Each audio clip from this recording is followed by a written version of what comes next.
Hello friends, तो आज हम एक्सप्लेन करने वाले हैं लाइट शॉप सीरीज का एपिसोड नंबर 4। तो चलिए शुरू करते हैं। 4th एपिसोड की शुरुआत में सो की को देखते हैं जो कि उसी हॉस्पिटल में जा रहा होता है। सोकिन उस हॉस्पिटल में सबसे पहले एक बूढ़ी महिला और 2 आदमी को देखता है। इसके बाद सोकिन वहाँ अपनी कार पार्क करता है।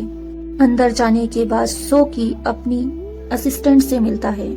उस लड़की ने बॉडी को जलाने के लिए एक कॉफिन को तैयार किया था, मगर वो कॉफिन साइड से थोड़ा टूटा हुआ था, जिसे देखकर सोकी को बिल्कुल भी अच्छा नहीं लगता, क्योंकि सोकी के मन में गुजरे हुए लोगों के लिए काफी ज्यादा रिस्पेक्ट होती है।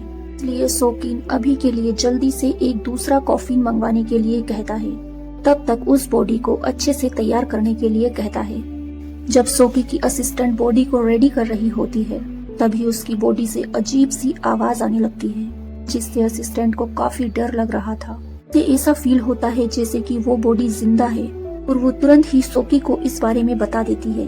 अब सोकी असिस्टेंट को बताता है ये आवाजें वे हैं जो उसकी बॉडी से गैसेस बाहर निकलने की कोशिश कर रही हैं, और अक्सर ये बॉडी इसके साथ होता है।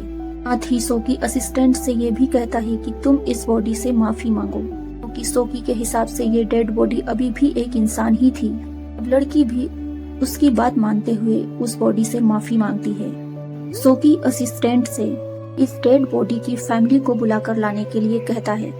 असिस्टेंट के वहां से जाने के बाद सोकी उस डेड बॉडी को अच्छे से तैयार कर रहा होता है, तभी उस डेड बॉडी से आवाज आती है। वो लेडी सोकी से ये पूछती है, क्या मैं सच में खत्म हो चुकी हूँ? इस पर सोकी उस महिला की स्पिरिट को समझाता है कि हाँ, यहाँ सोकी उसकी आत्मा से बहुत अच्छे से बात कर पा रहा था, जैसे कि उसके लिए ये डेली का काम हो। डेड बॉडी वाली महिला को अपनी बेटी की बहुत ज्यादा फिक्र हो रही थी, और कहीं न कहीं वो अपनी बेटी की वजह से अपनी मृत्यु को एक्सेप्ट नहीं कर पा रही थी। अब यहाँ सोकी के लिए ये एक साधारण सी बात थी, क्योंकि मरे हुए लोग अपनी मृत्यु को इतनी आसानी से एक्सेप्ट नहीं करते। इसीलिए सोकी उस महिला को इस चीज को एक्सेप्ट करने के लिए कहता है। उस महिला को समझ नहीं आ रहा था कि अब वो कहाँ पर जाएगी। इस पर सोकी उस महिला को समझाता है कि अब तुम ऐसी जगह पर जाओगी जहाँ तुम्हारा सारा दर्द खत्म हो जाएगा, और तुम इस जगह के बारे में सब कुछ भूल जाओगी और वहाँ बहुत आराम से रहोगी। इसके बाद सोकी उस बॉडी को बाकी बॉडीज के साथ रख देता है, और इस डेड बॉडी का नाम जोंग यू ही था, जो कि अभी भी रो रही होती है, यानी कि ये उसकी आत्मा ही रो रही थी। इसके बाद हम नर्स योंगजी को देखते हैं, जो कि अपनी नाइट शिफ्ट के लिए हॉस्पिटल आती है। योंगजी को भी वही लोग दिखाई देते हैं, एक बूढ़ी महिला और 2 आदमी, जो कि सोकी को आते वक्त दिखाई दिए थे। लेकिन योंगजी अगले पल ही नोटिस करती है कि वो बूढ़ी महिला वहाँ से गायब हो जाती है। इसका मतलब ये क्लियर था कि वो महिला एक आत्मा थी, यानी कि वो बूढ़ी महिला मर चुकी है। जब योंगजी पार्किंग से लिफ्ट की तरफ जा रही थी, तो उसे ऐसा फील होता है जैसे कि कोई उसका पीछा कर रहा हो, लेकिन योंगजी जब पीछे मुड़ती है तो उसे वहाँ कोई नजर नहीं आता। अब जैसे ही योंगजी लिफ्ट का बटन दबाने वाली होती है, तभी वहाँ पर एक भीगा हुआ सा आदमी, जिसका नाम सोंग वॉन होता है, वो लिफ्ट के अंदर आ जाता है, जो कि काफी घबराया हुआ सा था। वो भी सेम 8th फ्लोर पर जाना चाहता था। योंगजी उसको बताती है कि रात के समय 8th फ्लोर पर सिर्फ स्टाफ मेंबर ही अलाउड है, कि 8th फ्लोर पर आईसीयू है। योंगजी वहीं पर जा रही है। सोंगवॉन को पता चलता है कि योंगजी आईसीयू ही जा रही है, तो वो एक्सीडेंट में घायल हुए लोगों के बारे में योंगजी से पूछता है। तो योंगजी की बातों से सोंगवॉन को पता चलता है कि वे लोग अब सिर्फ अपनी विल पावर पर ही जिंदा रह सकते हैं। सोंगवॉन काफी ज्यादा दुखी हो जाता है और वहीं रोने लगता है। योंगजी जब सोंगवॉन को शांत कराने की कोशिश करती है, तो वो देखती है कि सोंगवॉन के सिर के ऊपर से भी काफी सारा पानी निकल रहा था। वो पानी लिफ्ट में गिरता जाता है और धीरे धीरे पूरी लिफ्ट उस पानी से भर जाती है। योंगजी इस पानी में डूबने लगती है। जैसे ही लिफ्ट 8th फ्लोर तक पहुंचती है, सब कुछ नॉर्मल हो जाता है।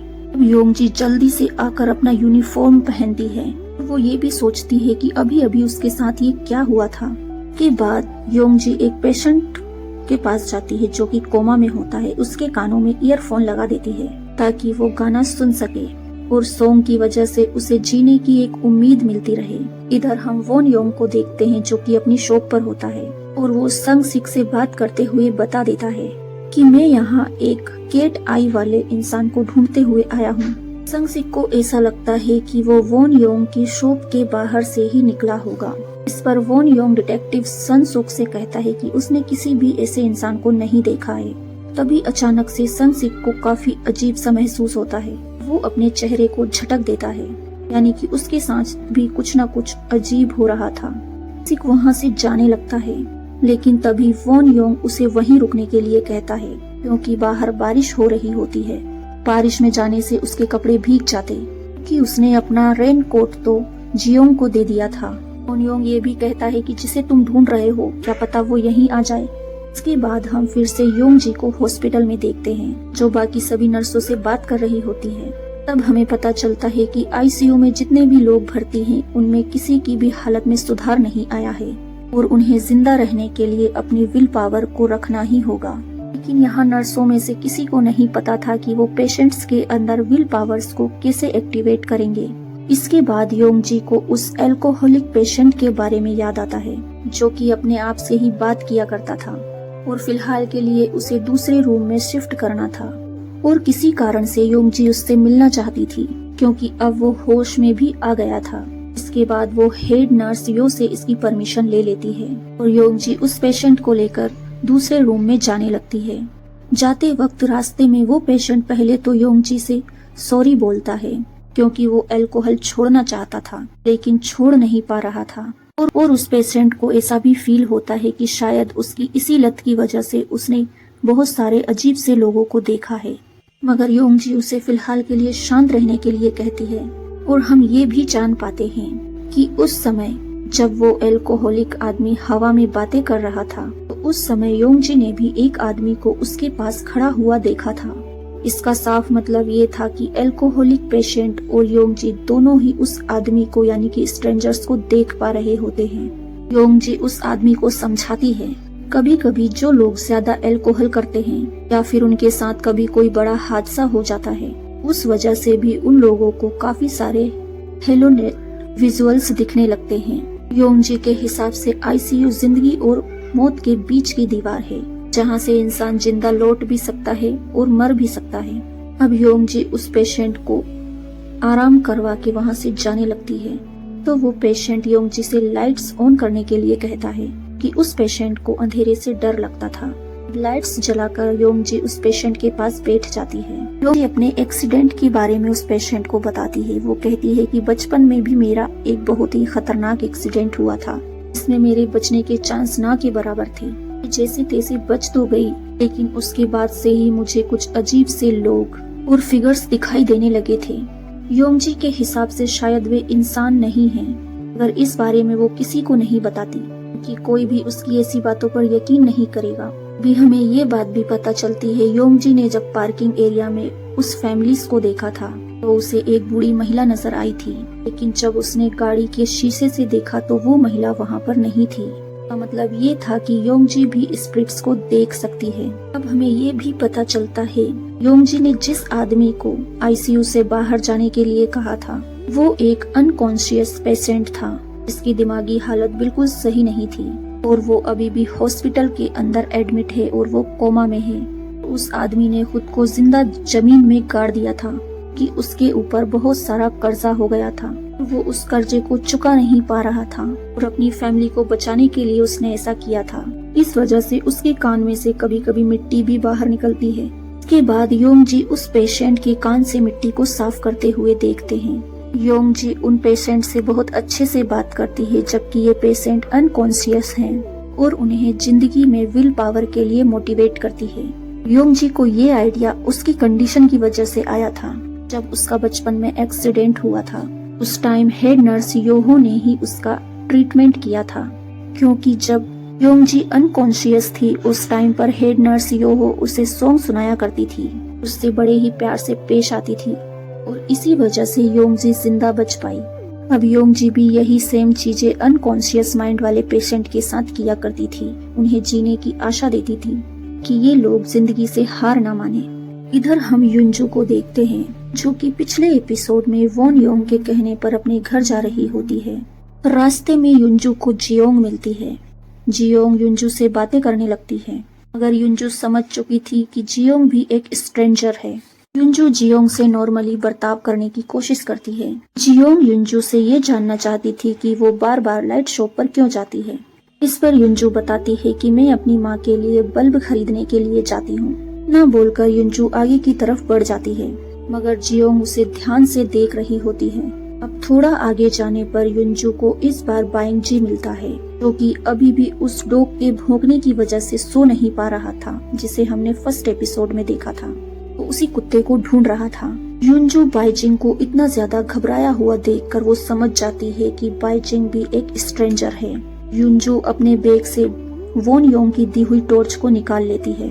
टॉर्च को वो बाइजिंग के कपड़ों पर चलाती है तो वो देखती है उसके कपड़ों पर बहुत सारी बर्फ जमी हुई थी। ये बहुत ही अजीब बात होती है। अब युनजू यहाँ से जल्दी से निकलने के लिए बहाना बनाती है। इसके बाद वो अपने घर की तरफ जाती है। इधर हॉस्पिटल के अंदर सभी डॉक्टर्स एक पेशेंट को देख रहे होते हैं कि मैटर काफी ज्यादा सीरियस था। यहाँ पेशेंट के बचने की कोई उम्मीद नहीं थी। अब ये पेशेंट को देखकर सभी सोचते हैं कि आखिर क्या चीज है जो इस पेशेंट को अभी तक जिंदा रख रही है। उस टाइम पर इन लोगों को कोई बाहर से भी देख रहा था, लेकिन हमें उसकी शक्ल नहीं दिखाई देती। इसके बाद हम उन सभी लोगों को नोटिस करते हैं जिन्हें हमने अब तक के सारे एपिसोड्स में देखा है, जो सभी लाइट शॉप की तरफ जा रहे होते हैं। तभी उन सभी को एक सॉन्ग सुनाई देता है, जिससे कि जियोंग, जो कि अभी भी सुनहे के घर के बाहर बैठकर रो रहा होता है, उसको ऐसे लगता है जैसे कि कोई उसे देख रहा है। वो जोर जोर से हेल्प मांगने लगता है। इधर योंगजी सभी पेशेंट के कानों के अंदर उसी सॉन्ग को सुनाने के लिए एयरफोन्स लगा रही थी। और ये सभी लोग जिन्हें हमने अभी तक देखा है, यानी कि जो भी उस अंधेरी गली के पास से गुजर रहा था और वे गुजरते हुए लाइट शॉप के पास पहुंचे थे, सभी लोग इस हॉस्पिटल में कोमा की हालत में थे। ज्यादातर सभी कोमा की हालत में इसी हॉस्पिटल में थे। भी हम देखते हैं कि जियोंग, सुनहे, संगसिक डिटेक्टिव, बाइजिंग और युनमिन को हॉस्पिटल के बेड पर देख पाते हैं। इन लोगों की कंडीशन ऐसी थी कि ये ना तो मरे हैं ना ही जिंदा हैं। एक तरह के स्वर्ग और धरती के बीच में फंसे हुए हैं, जहाँ पर ये लाइट शॉप भी एग्जिस्ट करती है। यही वजह थी कि ये लोग सिर्फ रात में ही दिखाई देते थे, कभी भी सुबह नहीं हो रही थी। इन सबसे अजीब बात ये थी कि उन्हें अभी अंदाजा ही नहीं था कि वो कोमा स्टेज में हैं, और वो ज्यादातर अपने काम को रिपीट किया करते थे। जैसे कि सुनहे हमेशा अपने बाल रात में ही धोया करती थी, वो एक ही रूटीन फॉलो करती थी। उसके लाइट बल्ब भी बार बार खराब हुआ करते थे, जो कि इनडायरेक्टली यही दिखाता है कि ये जो लाइट बल्ब है ये उनकी आत्मा की तरह है। जब तक ये लाइट बल्ब अच्छे से जलता रहेगा तब तक इन लोगों के जिंदा रहने की उम्मीद थी। यही लाइट बल्ब की रोशनी कम होती है, इसका मतलब कि वो मौत की तरफ जा रहे हैं। के बाद सीन युनजू की तरफ आता है, जो कि अपने घर आती है, जहाँ युनजू की माँ काफी ज्यादा परेशान थी। अब युनजू अपनी माँ को बताती है जब वो घर आ रही थी तो उसने स्ट्रेंजर्स को देखा और उसके साथ कई सारी अजीब सी चीजें हुई और उसके दोस्त उससे बात भी नहीं करते। युनजू बताती है कि मुझे बहुत ही ज्यादा अजीब फील हो रहा है, और वो ये भी कहती है कि मैं आज शॉप से लाइट बल्ब भी नहीं ला पाई क्योंकि शॉप के मालिक ने उन्हें दुकान से बाहर ही घर भेज दिया। युनजू के घर में जो डस्टबिन था उसमें काफी सारे बल्ब पड़े हुए थे। युनजू की मॉम कहती है कि आज बल्ब की जरूरत नहीं है। युनजू अपनी मॉम को हग कर लेती है। अभी युनजू ये भी नोटिस करती है कि आज उसकी मॉम के शरीर से बहुत अच्छी फूलों की खुशबू आ रही थी। इसके बाद सीन शिफ्ट होता है सोकी पर। ये हमने एपिसोड की शुरुआत में देखा था। सोकिंग एक महिला की बॉडी के अंदर फूल को सजा रहा था। के बाद हमें उस महिला का फेस दिखाया जाता है, जो कि शॉकिंगली युनजू की माँ होती है। यानी कि यहाँ युनजू की मॉम भी मर चुकी है। यानी कि शुरू में वो अपनी युनजू के बारे में ही सोकी से बात कर रही थी, और इन दोनों माँ बेटी के साथ कुछ तो ऐसा हुआ था जिसकी वजह से ये कोमा में चली गई थी। इसके बाद युनजू की माँ की बॉडी को फ्यूनरल के लिए भेज दिया जाता है, और वो इसीलिए कह रही थी कि आज बल्ब की जरूरत नहीं है, यानी कि वो अब मर चुकी है, लेकिन वो अपनी बेटी को जिंदा देखना चाहती है। इसी वजह से वो इन बल्ब को मंगवाया करती थी कि उसके जिंदा रहने की उम्मीद रहे। इसके बाद हम जियोंग को देख पाते हैं, जो कि युनजू और उसकी माँ को घर से बाहर देख रही होती है। जियोंग को ऐसा लगता है यहाँ पर जितने लोग भी मौजूद हैं वो शायद किसी न किसी वजह से आपस में जुड़े हुए हैं। जियोंग को ये बात बहुत ही अजीब लगती है कि यहाँ हर कोई एक दूसरे को पहचानता है। जियोंग सोचती है कि फिर मैं अकेली क्यों हूँ। ये बात तो साबित हो जाती है कि जियोंग कहीं न कहीं जानती है कि या तो वो मर चुकी है या वो कोमा में है। इसी के साथ चौथा एपिसोड भी खत्म हो जाता है। 5वां एपिसोड हम अगले वीडियो में देखेंगे। Thanks for watching.